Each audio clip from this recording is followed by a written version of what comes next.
Welcome back to MustardHub Voices Behind the Build. In these episodes, I sit down with the people building, backing, and running better workplaces. I'm your host, Curtis Forbes, and my guest today is Trish Steed. Trish is a seasoned HR executive and strategic advisor with a proven track record of aligning business objectives with transformative people strategies. She counsels HCM vendors on product innovation, go-to-market positioning, and brand storytelling to bridge the gap between HR professionals and technology providers. With deep expertise in market analysis and trend forecasting, Trish has guided companies navigating the evolving landscape of human capital management. A recognized influencer and analyst in the HR tech space, Trish co-hosts two of the industry's most influential and long-running podcasts, the HR Happy Hour and At Work in America, alongside Steve Bose. Did I get that right, Bose? Yes. Together, they spotlight the issues shaping the future of work, offering candid conversations with thought leaders, practitioners, and innovators. Trish also co-hosts H3 Live, a dynamic video series that brings fresh perspectives and real-time insights to the HCM community. All of these, along with several other related podcasts, are part of their wider HR Happy Hour media network. Welcome to Behind the Build. Thanks so much for joining me, Trish. Thank you for having me. I'm really excited for today's recording. Yeah. That was a mouthful, but all amazing stuff. You have done so many things. You continue to do so many things. You've spent years at the intersection of HR, media, tech. But I guess kind of before we get into all that stuff, I'm just kind of curious to hear about your own personal, career journey. What brought you here? What brought you to where you are now? Wow, that's such a good question. I'm glad we're starting with that. I actually did not know what I wanted to do when I went to college, probably like many students.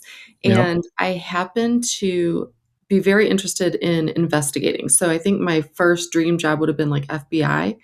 And in the meantime, as I was doing my sociology major and political science minor, I met my dad's HR manager. And I immediately fell in love with what she was doing and just wanted to be like her. And so I think I was a junior in college at the time, and everything in my world switched. I knew that I would get that sort of investigative sort of piece that I was looking for in human resources, right? When you talk about employee relations and some of those cases. But I also really liked the structured side of HR. So for me, it was a really nice way to take some of the skills that I had already and really get to do what I wanted to do. So it's turned out to be the perfect fit for me. I'm always kind of curious to, about what brings people, I guess, into the people space, right? And what makes them so passionate. And it sounds like you also get an opportunity to do a lot of the research. Also, I mean, at the same time, right? You're talking to the practitioners, you're talking to the organizations, right? And you're able to kind of continue to do that sort of investigative analysis, sort of in real time through all of these conversations that you have. Right. So I have to ask you about the HR Happy Hour, right? Not just because you had me as a guest. Thank you, by the way. That was a lot of fun. But through HR Happy Hour, and including with, At Work in America, you've had like a front row seat, right? To all these talks, all these conversations, all these discussions about work and workers and and employers across, the country. What inspired you to build a platform around these stories specifically? Yeah, it's a pretty interesting story. Like many things in my life, it happened quite accidentally. And I had been working at the point I joined the Happy Hour. I believe Steve Bose had been doing it since 2008. He was a professor at Rochester Institute of Technology, and he actually started it as a way for his students to hear from HR leaders across the globe. And it was very just for them only. In 2009, he opened that up, and I actually became a fan of the show. So I was a practitioner. I think I was a director level at that point, and there weren't a lot of places on the internet where you could go and get information on how to do HR better. So for me, it was a personal resource. I became a really big fan of the show, eventually got to guest on the show. And then he would have me sort of host if he was not available. So I kind of just Okay. worked my way into it. By 2013, and it was just the HR Happy Hour at that point, one show. And I joined as his co-host. And from there, it just became, what are we interested in learning more about that we don't feel like we can find anywhere else? So many of those early shows were very tech focused at the front end. But what we were missing was that storytelling piece you mentioned. And that's why we came up with, about 5 years ago, adding on the show At Work in America, because that's purely story driven, right? The actual stories of how work is being done, how work impacts people, and how people are shaping sort of the future of what's coming next. So since then, it's grown to many more shows, but it really grows as people tell us what they want to hear more Yeah. about. So, Yeah. You have so many different shows. I think now you have like 7 of them. So I want to hear about all of them. What are they? What makes them unique from one another? sure. So, well, you mentioned sort of the three that we have that Steve and I do. Steve actually also started a separate podcast called The System of Record, which is much more focused on ERP and supply chain and that interaction with HR leaders. And Mhm. so it's not just for HR. Really, none of them are. They're for business leaders, right? Who just want to learn more about people. So, System of Record is more of that holistic approach to your running your business. We have H3 Live, which you mentioned. It's just more of a interview style show. It's a little more casual.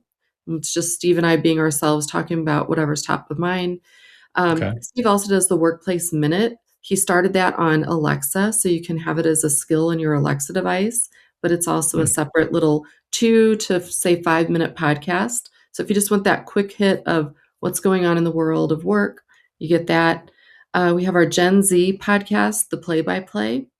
That one's been Mm. going for 3 years. We have 2 hosts, Jack and Nick, who are Gen Zers who are talking about everything from business to sports, you name it, whatever's pop culture, whatever's top of mind for them. And then we have HR Means Business, which is our European, Middle Eastern focused Oh, podcast, and interesting. that's run by Mervyn Dennin. And I'll say it here because by the time this runs, we're going to have a new podcast show, HR Connection, with Sabrina Baker and one of her colleagues, Maria. And they are going to be talking about small business HR. So we're constantly growing. Again, we add people or shows for things maybe we don't have time to cover, or maybe we don't have the right expertise to cover. Yeah, or frankly, where it sounds like there might be gaps. I mean, Absolutely. you're owning this H the HR podcast space. I love it. I love all of these topics, and they're also so niche, but so necessary. I would love to hear more about the small business one when you're ready to tell me about it. We can always talk about that stuff later. And it's a segment that I think is kind of near and dear to my own heart. I've been pretty active in the small business community for a very long time. So I think that is super interesting to me on a lot of other levels. Through HR Happy Hour, you help a lot of the voices in HR and workspace. I'm kind of curious why storytelling and conversation matter so much in shaping how these leaders think. And just to add a little bit more context to that, so much of I think what's expected revolves around well, I guess how to better articulate what I constantly see and what I constantly hear when I talk to a lot of business leaders, are challenges regularly that they face, right? Sometimes we know what to do, sometimes we don't, right? Oftentimes you see them seek input from, a variety of different counsel, sources, right? Consultants, advisors, the rest of their team, their boards. Um, Without the input, right, from a lot of folks who, I think have valuable things to offer, I think a lot of leaders can often be left in the dark. And sometimes it's hard for folks to admit that they don't always know everything and they don't always know the right way. So I'm just kind of curious from your mind, like, you obviously see the value in it because you've started podcasts, right? And you participate in and you help create a lot of them that are driven by storytelling and these conversations. And I'm kind of curious why, and how you feel like that matters so much in how these leaders think and behave and, kind of go about doing what they need to do. Yeah, great question. I think for me, it goes back to thousands of years ago. The way that people learn has been passed down through storytelling, right? So all of our ancestors were telling stories to each other about how to do things, right? Maybe it's how to learn to farm better, right? Or some Yeah. other type of skill they were learning. And I don't think that's different now. I think we're still very much, people love to talk to other people and find out what makes them tick? How did you learn to do what you're doing? How can I be part of that? And so it becomes kind of infectious. And I found that both in the workplace before I found podcasting as a thing, as a mechanism for learning for myself and my teams. But when you're thinking about being a leader, it's often because you have expertise in a certain category or topic. It's not necessarily you're good at leading people. So for me, that's where the storytelling becomes really important.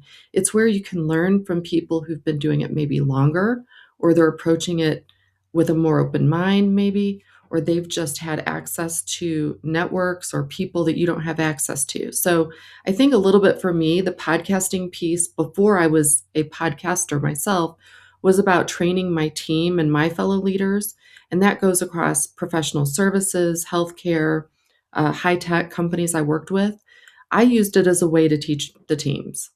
Or if I heard a certain podcast, I would Yeah. actually send that out to my business leaders and say, listen, you can learn from this particular person. I love that. Well, then that kind of leads me to how has hosting these conversations changed your perspective on work and leadership? What have been the big takeaways for you?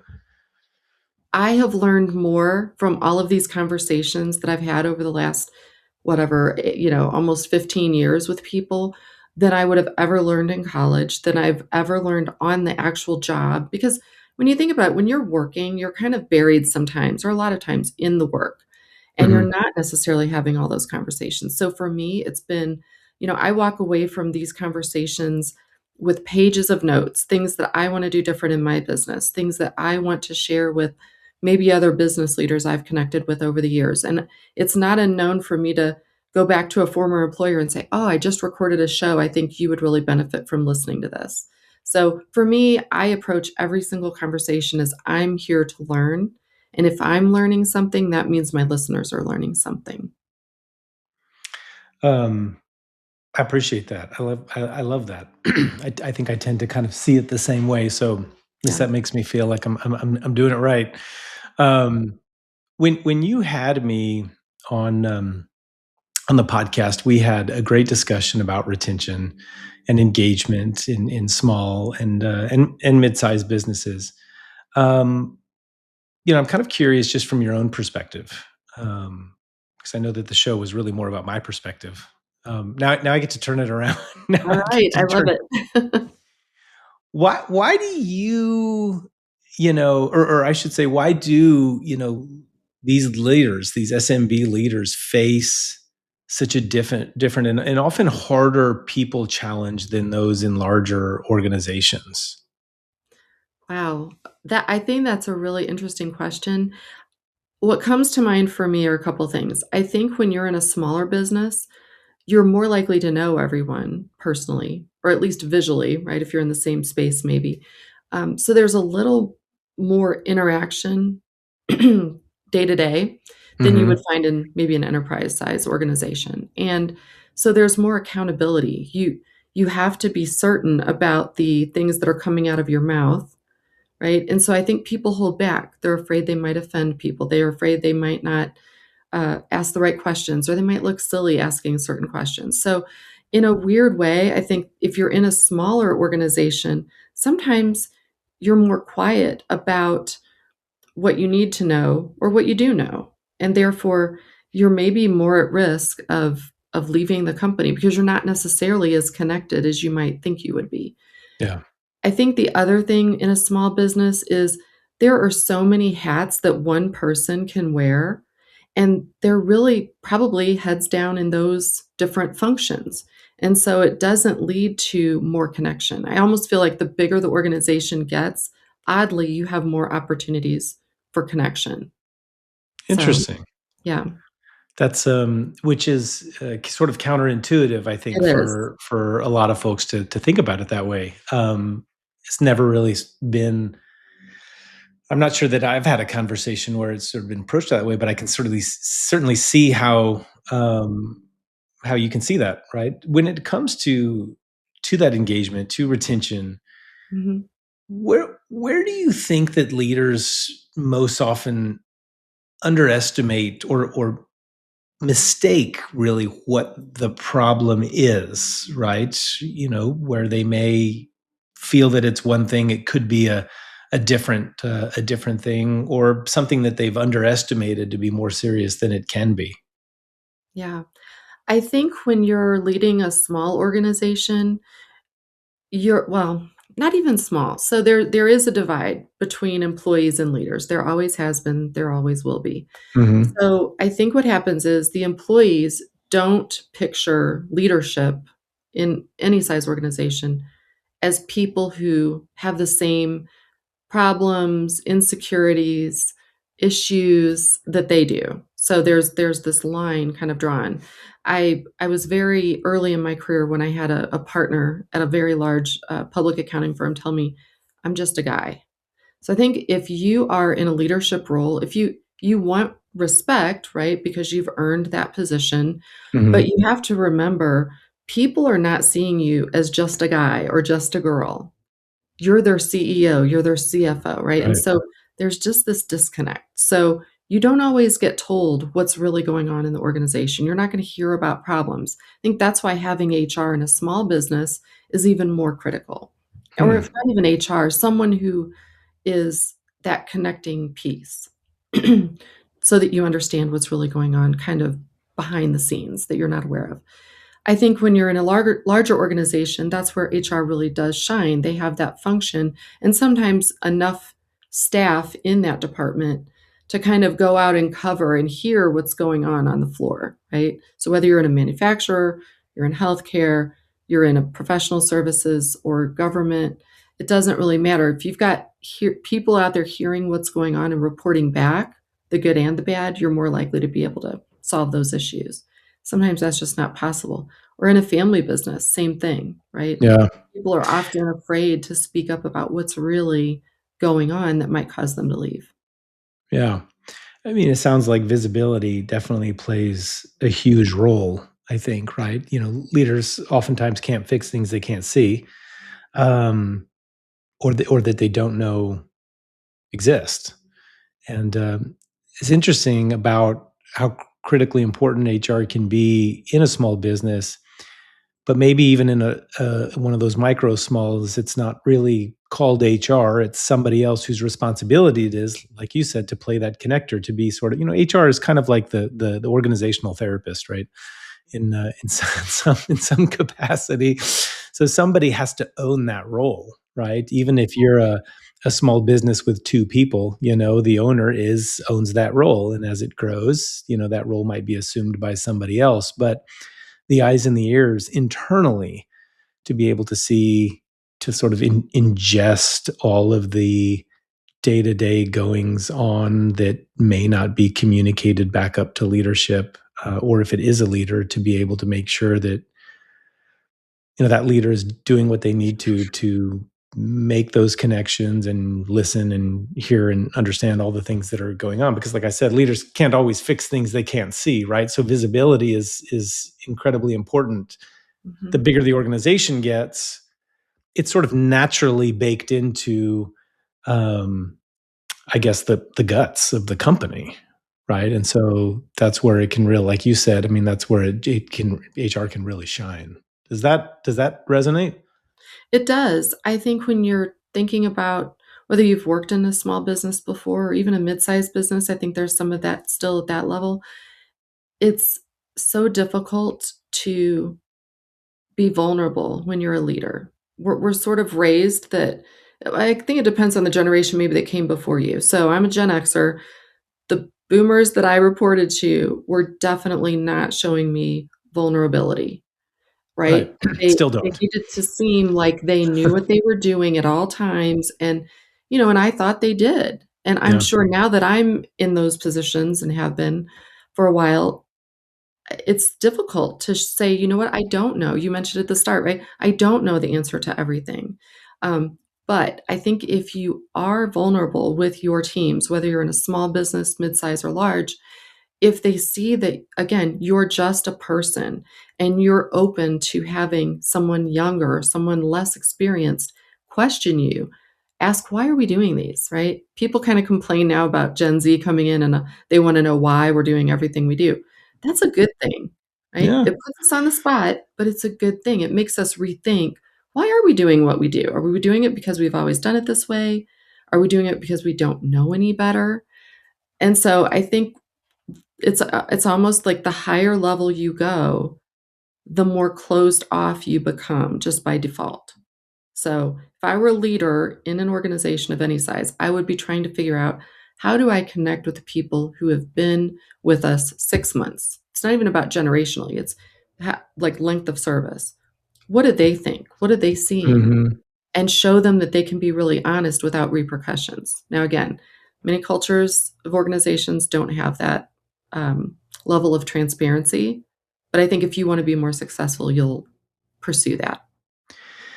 You I feel like you've just touched on a few things that I think are important to consider, and I'd like to talk about, because you see it all the time in organizations that take pulse surveys, that are curious what their employees think, but maybe don't necessarily have any sort of system or structure to support doing something with these answers, right? We ask people what they think, but if we're not willing to take that into account with how we run our organization, oftentimes I think the employees sort of lose that incentive to be vocal, right? They're not going to do anything anyways. It doesn't matter what I say, this is the way it gets done. And so you hear that kind of rhetoric constantly, right?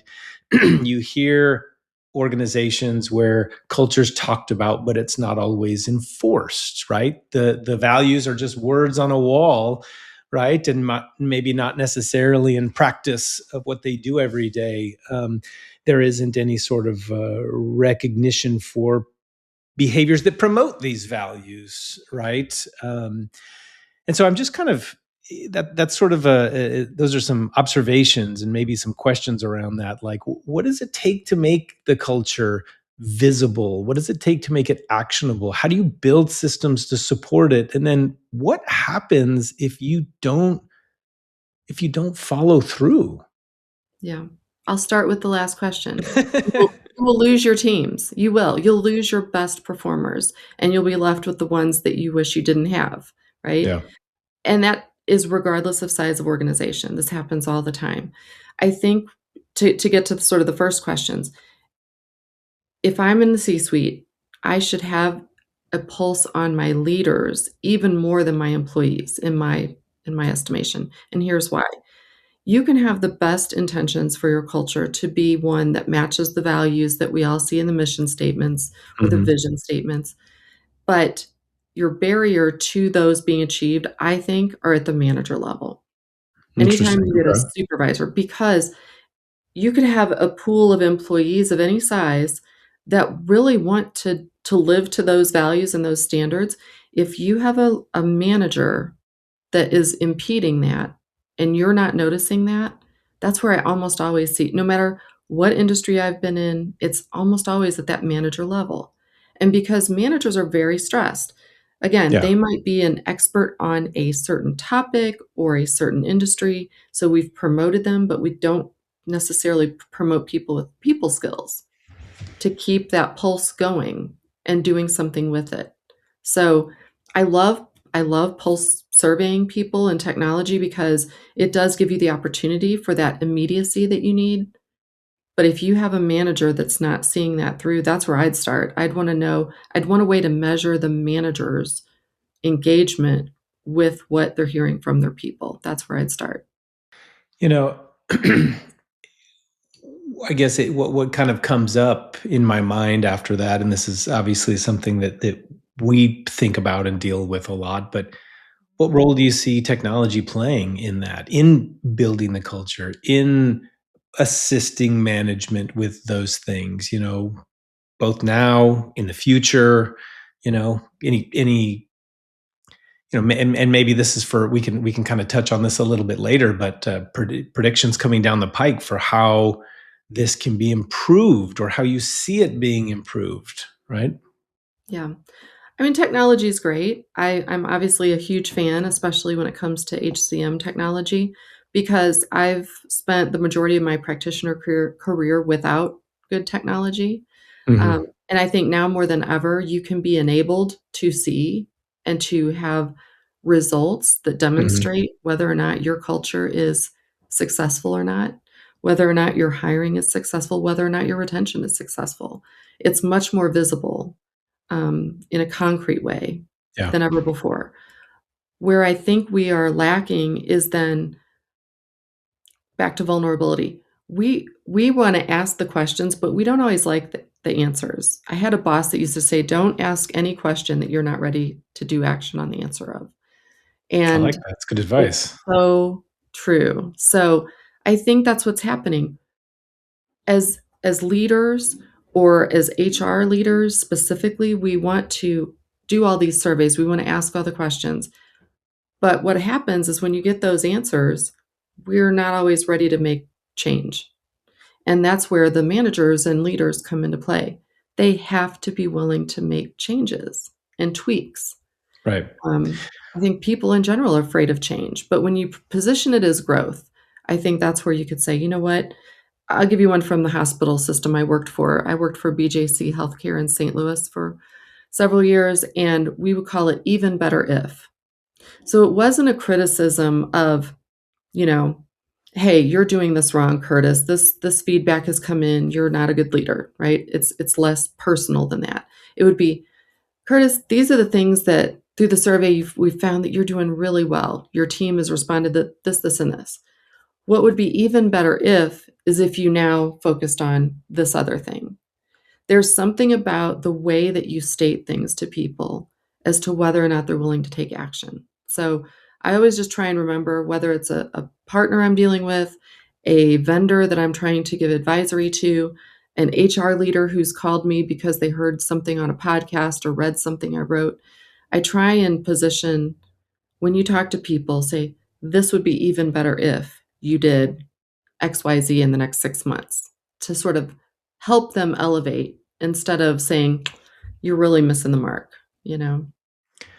I like that. I think that that's a great way to frame things. And you made an interesting comment about, when leaders get all this information and yet they may not be ready to make a change.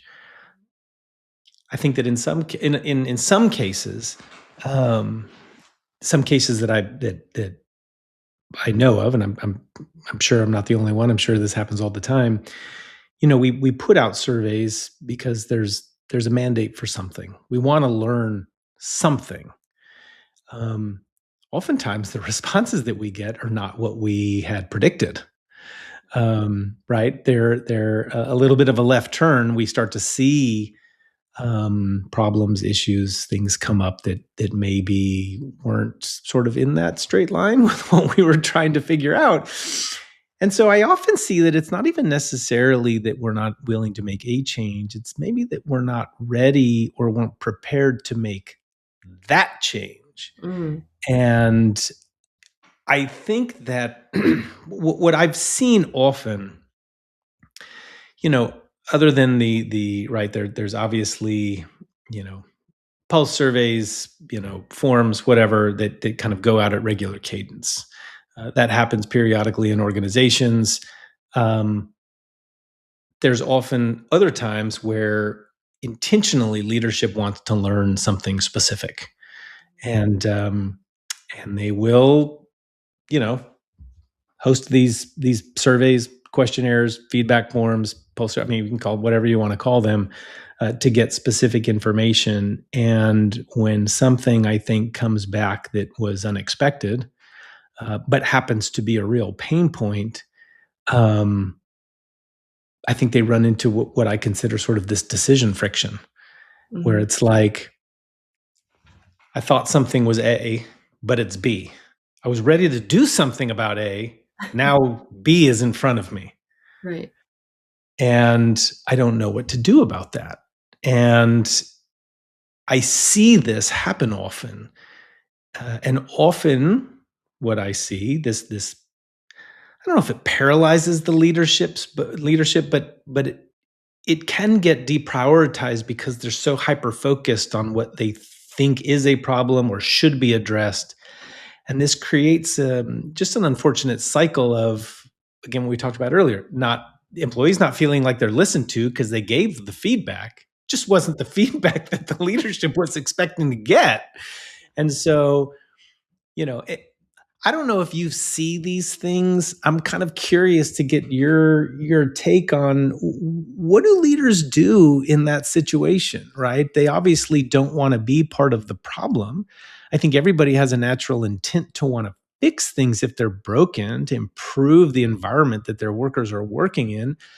But what happens in that instance when they run into something that they weren't expecting, right? And now they're faced with this information about things that need to change, but they're not really prepared to address it. Yeah. Such a good question. I I think so a couple things were coming to mind as you were asking it. I think that we need to remember that managers, supervisors, leaders, whatever their title is, they are also employees, and we are often overloading them so Hmm. that they don't even have the time to prioritize employee feedback and doing something with it. So even Yeah, to your point, if they know, "I think I've got this issue," feedback comes back, "No, I actually don't have that issue, it's something else." They don't even have time to address it. So first of all, we need to somehow, maybe through technology, maybe through changing workload and how processes are handled, we need to give them time. I I can tell you, like, working in professional services for a very long time, we're always trying to get people to be more productive, more highly utilized. That might be you would think that's good for business, but it's not always because, again, you're taking time away just to think. We don't have time to truly think about how to respond sometimes. And I don't wanna oversimplify this, but I'm gonna give an analogy that's a little more simple. okay. Um, when I became a parent, I learned really quickly that things are going to pop up that I didn't anticipate or expect.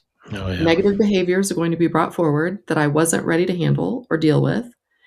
And one of the most effective tools as I've, raised my twins now to be 22 years old has been if I was just overwhelmed and didn't expect what was happening to be happening, I'd turn it back on them and say, "I don't even know how to punish you. I don't even know what to do with this information," whatever, right? I would do the same for my employees because I think that that's how, again, back to showing vulnerability, but you don't have to know the answer, especially if you weren't expecting whatever feedback you've just received. So I would go back to that person or that department and be honest and say, "You know what? I really thought you were all gonna be here, and what I'm seeing and hearing is we're here. Tell me about that. What do you think we should do?" Now, you may or may not go with what they say, but it'll certainly give you more insight on Yeah. how to approach what they are wanting, expecting, needing, and maybe that's opening a dialogue. So now you can say, those are great ideas, and here's why we can't do some of those, right? So Yeah. you're giving that transparency. Or you can be surprised and maybe they've suggested something really brilliant you hadn't considered, and you go, "Okay, how do we actually make this happen? Let's work together," right? So there's lots of ways I think we can build that relationship stronger so that it's not, I'm a manager, I'm a senior manager, a partner, whatever. I'm getting this negative feedback and I'm paralyzed with it. So I love that's what I that. would do. And I think that addressing it that way, I mean, honestly, even if nothing happens with the feedback they gave, they understand that their voice was heard still, Absolutely. even in that case, right? It wasn't simply dismissed or forgotten about or pushed aside or filed under everything else. Um, their leader, their manager, their director, whoever it was, brought it up and said, "Tell me more." And I think that right there probably creates an environment that people want to be part of, even if nothing gets done. At least they're heard. I mean, right? If it goes on for years, that may become problematic. But just to stay forward thinking, like when you think about the future of work, what shifts do you think are getting too much attention, too little attention? Um, what do you over index on? I see companies still talking about the same issues and nothing changes. So I think that's where we're really getting stuck on the war for talent. We're getting stuck on employees need to be more engaged. We're stuck on I need to work so that I get on a list of best places to work, for example. Mm, We're focused on very um, expansive areas that are very hard to focus on. So I would say whatever it is you're focused on, whatever you think is important, go with it, but get granular, right? It's not about making some list. It's not about, you know, I need to hire 2 days faster than what we're hiring. I think we need to really think about what drives our business forward and then work backward from that. What gets us sales? What gets us better customer retention? What gets us, more products sold, whatever it is, and work backwards to, okay, now what do we need to do to help our employees make that happen? Um, I think what we're not spending enough time on, but I'm starting to hear the conversations we have on the podcast, for example, was where I kind of first started getting an inkling of this. Employees are filled with chaos in their lives. So when you think about people go home from their work, and whether it's politics or what's going on globally or what's going on in their finances, whatever's happening can be very chaotic, mhm. and what they see on TV can be very chaotic and cause a lot of stress. They don't want to come to a workplace that feels chaotic. So I would say focus more on, is every single thing we're doing helping our employees be enabled to have less chaos in what they're doing with us? So that's one thing you can control. You can't control everything somebody brings with them on the weight of their shoulders. You can help them have a very calm, transparent, cohesive, stable work environment. And that's what I think people really need. But if they go to work and they feel like no one listens to me, my leader keeps pressing me for more and more things that I can't produce or do or know how to do, I'm not enabled to do, I'm not empowered to do, they're going to leave, because you can't have chaos in your personal life and in your work life at the same time. It just doesn't work. So they'll look for somewhere less chaotic, more stable, more calm. So if I'm a business leader, and I do it in my own business, even though I'm a small business, we really all focus on how do we support less chaos at work, more cohesiveness, and a sense of calm. And that seems to work. I love that. I have to go redo our values and add less chaos to that to Right? that one. Can I tell you just one more thing? I really go back to my time in healthcare, which was not a long amount of time. It was just a few years, but it was working at a children's hospital in St. Louis Children's Hospital, and we had a mission statement that I still remember today. Every place I've worked longer, I don't even remember what they were. It was to do what's right for children, not what's right for their parents, not what's right for the employees. As long as what we were doing was right for kids, that's what we needed to do. Okay. So make sure whatever your vision is, it could just be, we're going to have a less chaotic work environment, period. Every single thing you do should align to that. I think when we have these vision statements and mission statements that are just, all these wonderful words that no one can remember, then that means no one's working toward that goal. Yeah. So in that hospital setting, every single thing we did had to be what was doing right for kids, or in the case of HR, doing right for the employees that were taking care of kids. So for example, I was working on a really interesting compensation strategy. It was wonderful. And it was important to me, to my team, to the HR department. But it was also Nurses Week. And we needed to give out cupcakes to all the nurses. And I was like, I mean, I was younger. So I said, wait, I'm going to stop what I'm doing that's really meaningful, impactful, to Yeah. go give out cupcakes. And my boss was like, we're doing what's right for the people who are taking care of these kids. And I was like, got it. And what I've tried to remember ever since then is, what is the equivalent of giving out cupcakes to your employees, right? So whatever it is that you as a leader can stop doing what you think is important in the moment, go do something nice. If you're a CEO, literally go take someone to lunch who you don't know, you know, ask them what's really going on. If you really want to know what's going on, make time for it. Ask them what's going on. I love that. The equivalent of the cupcakes for employees. That Yeah. one's going to stick with me. Um, Trish, just a question that always kind of comes up to me. I always love to sort of wrap up with, if a leader, you know, manager, director, CEO, business leader wants to build this workplace where people want to stay, not just comply, that environment that we've been talking about.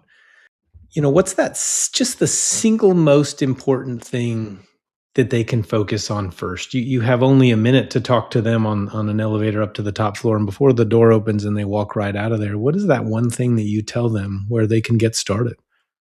I think if I were that person in the elevator, I'd be wanting to think about what keeps me stepping into the elevator every time I do. What brings me back every single day? It's not money. It's probably something more like, I work for someone I respect and that respects me. So I would be trying to think of, am I demonstrating to my team or my coworkers even that I respect them and that I see them? And earlier you said, and I hear them, right? I'm doing something with that, making that. I think it's just the connection. That's I it. love that. Trish, thank you. Thanks so much. I appreciate you joining me today. This was awesome. That was a lot of fun. Yeah, same here. Obviously, I think we're aligned on so many things and trying to tackle many of the same questions. So very fun to I be think on. I think so. Big thanks to everyone watching and listening to Mustard Hub Voices Behind the Build. Be sure to subscribe so you don't miss the next episode. Please visit mustardhub.com to learn more about Mustard Hub, discuss how we help companies become destinations for workplace happiness, and turn culture into a competitive edge. Until next time.